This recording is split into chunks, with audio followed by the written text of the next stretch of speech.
I don't think this year is ending very well for Nerf. Now, one could make the informed argument that the whole year didn't go very well for Nerf. Frankly, that's too much to talk about and too much research. I've just noticed a disappointing trend as 2021 draws to a close on a few different fronts, and I thought I'd talk about them, because as per usual, I'm feeling a bit salty. Hello everyone, my name is Beret, and sometimes I wear a beret, and a quick disclaimer before we get started, we're talking about Nerf. If I go back to any video I've made in the past year involving Nerf, it has not probably been very positive. I do feel kind of bad about that. It does feel like I am on the Hasbro hate train, and I swear I don't mean to. There are a lot of things that Nerf does that I really enjoy, but I do feel like a lot of my videos are more critiques on things than things I like. So perhaps there is something wrong with me, and perhaps there is something wrong with the fact that I enjoy talking about things that make me upset. When it comes to flinging foam, Nerf claims to be the market leader, and frankly they have the evidence to back that statement up. But as the years have progressed, we've seen them rely on that fact to say that their new stuff is good. They make such grand claims, yet they never seem to be able to back them up. I swear, Hasbro, if you're watching, I do really enjoy your products. I just wish that some of them reflected that #1 blaster brand. So let's start with the obvious first category, the blasters, the toys, the things that Nerf is known for. Some of the stuff recently wasn't that bad. Fall brought us Mega XL, and I think overall that has been received very positively. The blasters, more so, positive than negative, but just the ammo, the Mega XL darts. I think people have really fallen in love with those, and it's been great to see what the community of modders has done with them too. Honestly, just getting a dart and throwing it has been a lot of fun for me. The price point is not a huge positive, but I think overall that was a good thing. Hyper was kind of mixed. Other Ultra Blasters have been kind of mixed, but I think most people would agree that Mega XL was a good step. That would have been a great way to end this year, but there's something that happened as the year is drawing to a close that I just can't ignore. You know what it is? I've talked about it a few times. It's the Mandalorian Blaster. Nerf Limited is here.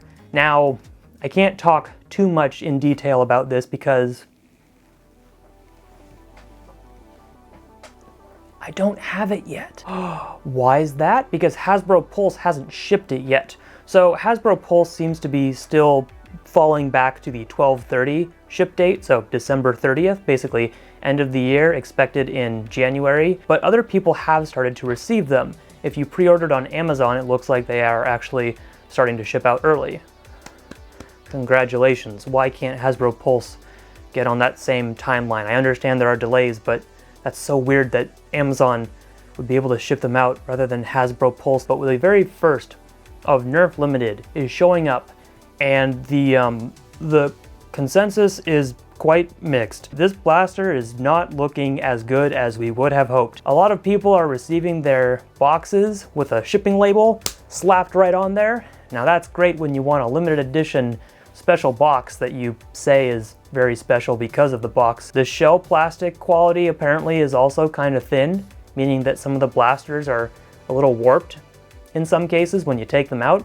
The speakers and LEDs that the special edition LMTD blaster claims to have apparently pretty pitiful, making you wonder why you wouldn't order the $50 cheaper orange version from Target that will not have those lights and sounds. The premium detailing is also apparently pretty questionable. I really didn't believe it at first, but some of these close-ups that people are showing, it really does look like silver Sharpie, and that is just, woo, a choice that they made. Now, the existence of the Nerf Mandalorian Blaster doesn't negate some of the good offerings they've had this year, which there have been, but it does leave a bad taste in the mouth. I mean, 2020 ended with the reveal of this blaster, the reveal of Nerf Limited, and now here we are a year later, almost a year to when I first made my pre-order, and man, does it feel like a massive disappointment. It's not just a new blaster that showed up a week ago, and here it comes, cool, $120 premium offering that we have waited for a long time, and it finally shows up. The hype train is finally pulling into the station,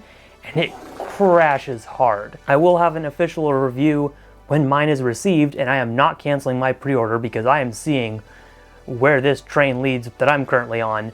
Maybe it will arrive in January, or maybe it will arrive sooner. You can pre-order it again right now if you want from like Amazon. Oh no, you can order it. You can order it from Amazon?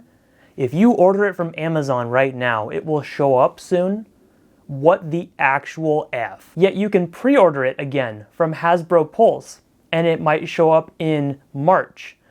I'm sorry, what's the whole limited nature of this thing? I thought they were gonna have a window where you could order it, and then it would show up later.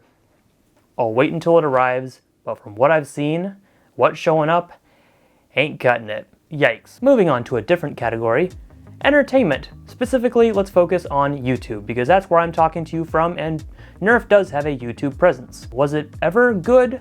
I would argue yes. They have put out some decent stuff in the past, and now I'm not really sure. They released a new series this year called Nerf House Showdown, which, if you've been on my channel for the past year, you'll know that there's a special place in my heart for Nerf House in general. Boy, do I love to talk about Nerf House. I'm weird. I felt that Nerf House Showdown was a step in the right direction, at the very least. I did make an early review about it months back when it first came out, and my thoughts were, from the first 2 episodes, it was alright. Still rooting for Beret to win Nerf House Showdown, and if he doesn't, we freaking riot. I'm done with you, Nerf. You can't pull this on me. Beret will win Nerf House Showdown, and that is that. Now, as the series has progressed, I will say some episodes are objectively better than others. But, you know, that's how episodes are going to be. The naming got a little bit weird, and I had no idea what was happening. And now Nerf Official only posts Nerf House Showdown shorts. So for the longest time, they were posting those episodes in a playlist, and I was following because I was curious what was going to happen. They've posted a lot of videos, so I'm glad they've actually gotten their use out of the house, out of the people. It wasn't like 6 episodes that were a minute long and it's done. It's like, no, there's actually something happening here. But where did the videos go? Like, they're only snippets. They made a new channel. It's called Nerf Kids. Where a kid can be a kid, I guess? Nerf Kids is now the channel where Nerf House Showdown episodes are posted. And it looks like that's the only channel where Nerf House Showdown is posted. And that's all they post. Now on Nerf Official's page, they have a playlist that is all the new episodes for Nerf House Showdown. But it's from Nerf Kids as well. Like, you can share a playlist from someone else on your channel. But why aren't they just uploading it to their actual channel? Am I missing something? Overall, I guess it's not the worst thing ever. You might find some of the episodes kind of cringy, but I don't hate it. That said, the only other thing that has been posted on Nerf Official's YouTube channel in the past months, as we're winding down the year, was this little video called Nerf Upload, an online YouTuber masterclass. And if you want to know what I think about that, well, I made an entire video response. I don't get it. I don't know why they made that. Scaling everything else back, pushing it to a new channel, but they uploaded that to their main channel. I don't know what Nerf's doing with their YouTube channel. It does seem to be trending downwards. Not trying to insult them, I just don't understand why they would stop posting what seemed to be their main series on their YouTube channel, and then they did that. They taught us how to be YouTubers. And overall, I would say that was a big... And the last area that I wanted to talk about is gaming, what Nerf is most well known for. Oh boy. So Nerf hasn't put out a video game for some time now. One that does come to mind that wasn't the best, but I still had a decent time with, was the one that came on Wii. And I think, oh yeah, it's usually on my shelf, but it's being hidden by a Mandalorian Pez dispenser. Hey, speaking of the Mandalorian, where's my blaster, Nerf? Where is it? One of the most fun gaming experiences I've had with something Nerf related in the past year has been on Roblox, to be completely honest. And it wasn't even a Nerf official game. It was Nerf FPS, which was later renamed to Foam FPS.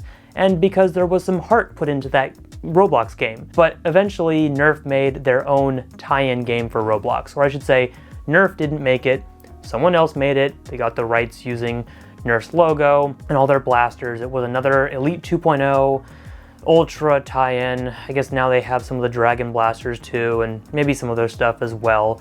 But that was officially called Nerf Strike. And it did seem to siphon quite a few players from Foam FPS, now called Foam FPS, to their new game. Nerf Strike has unique mechanics like never having to reload, and all blasters feel the same, yet you'd only use 1 or 2 if you actually want to be competitive. Whatever that actually means. They have grenades, which are kind of cool. Smoke grenade, dark grenade, slow grenade, and they also have turrets.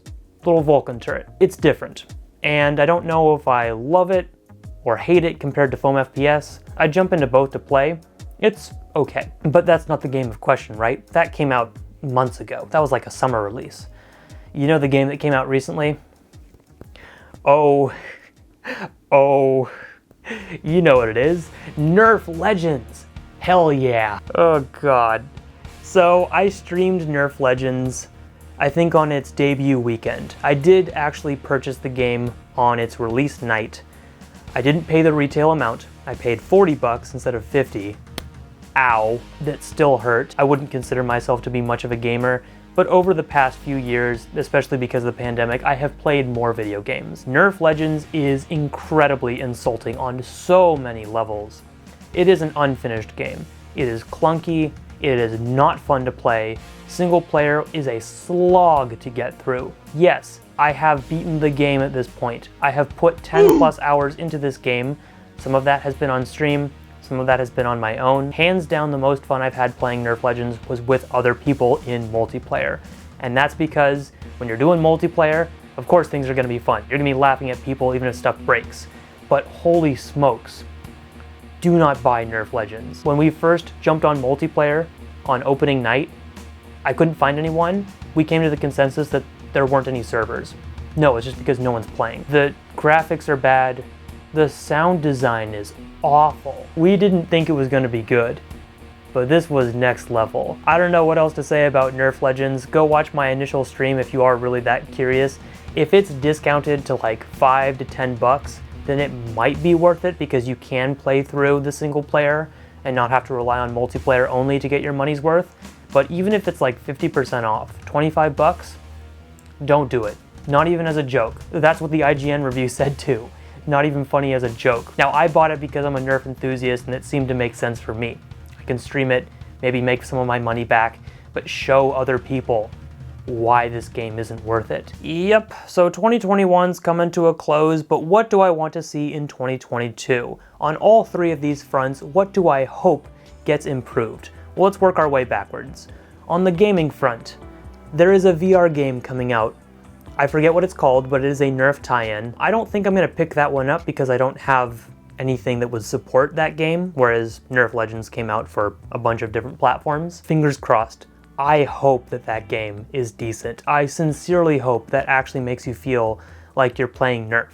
Granted, you can never fully replicate that in a game, but I hope that that one actually is worth the money. And I also hope, might as well, I hope that they patch Nerf Legends. I don't know what that means. What does patching Nerf Legends mean? Re-releasing the game? An entire update that is the same size as the game? I just really sincerely hope that they actually put stuff out that they're proud of, because these games feel like they have no heart. Because again, I can compare to something like Foam FPS, where I know people are working on it, and they actually have heart into this game. They put time into it, and it shows, even if it's not played by the most people. Shout out to Isaac the Pooper and his team. I know there are people who put effort into these other games as well, it's just, whew, it ain't showing the same way. So I'm sorry that that's not the case, but from an honest reviewer, yikes. On the entertainment side, shoot, I didn't actually come up with things I want to see in 2022. I guess continue Nerf House Showdown style videos, actually having people, which seem like real people, not full-blown celebrities, playing with Nerf. I think that's okay. I think that's a good direction to take things. No, you don't have to reach out to people who are hardcore Nerf enthusiasts. We are terrible, we are toxic, fine, you can ignore me. That's totally acceptable. But real people who are playing with your stuff and you show when things go wrong, I appreciate that level of effort into a official Nerf video and not just showing everything that's 100% perfect. For that reason, Nerf upload. Maybe don't do more of that. Or do. It'll give me more content to react to. I know I'm not that big of a channel, all things considered, but you can reach out to me, reach out to other people. Fine, reach out to other people who have larger channels. Talk to them. Ask them why they made YouTube videos involving Nerf and what they enjoy making. Don't be afraid to work with us. I swear, we are not your enemies. We do want you to succeed. We want you to put out entertaining videos for people to enjoy so that others can see how fun Nerf can be. Same, of course, can be true with the gaming and the blasters. Hey, speaking of which, I hope some good blasters come out in 2022. On the Nerf Limited side, gosh, I am so concerned about the Aliens Pulse Rifle. On the very last day that was open for pre-order, I did put in my pre-order, and I put it on freaking Hasbro Pulse. Maybe you'll have issues sorted out by then. Again, I know the pandemic has impacted this, but seriously, it does not look good. So I hope that the Aliens Pulse Rifle comes out on time, or at least you give us reasonable updates so that you have a successful product, because I really want that blaster to be good. And for blasters overall, I don't know, like, keep it fun. Dino blasters weren't super powerful, but they were cool looking, and I think people generally liked how that turned out. You've introduced so much just in 2021 alone. Hyper, Mega XL, expand upon them. I hope that they do put out more Hyper blasters so that we can see where Hyper is going, because if it is going to officially replace Rival, they're gonna need to fight for that one. And of course on the Mega XL side, keep making Mega XL. And if you're gonna put out more Ultra blasters, please go forward with the Ultra Pinpoint darts, or should I say, Ultra AccuStrike, because those are the only usable Ultra darts in my opinion at this point, and that's your best bet for making Ultra look good. So many different ways you can take it, I just speak out of experience. Overall, 2021 had some ups and downs for sure. I just couldn't help but feel that the year was really tanking. Good luck to you, Nerf. You did put out some good stuff in 2021, but Nerf Legends was not one of those. No more Nerf Legends. No more. Shout out to anyone who's a real Nerf Legend out there. Subscribe if you're a real Nerf Legend. Like if you're a Nerf Legend. Man, I hate that game so much. Thank you everyone so much for watching. Let me know what you thought about anything and everything that I just talked about down in the comment section below. And I will see you next time for my in-depth review of the Nerf Mandalore. You know what? Just don't come back. I'm done. I'm canceling the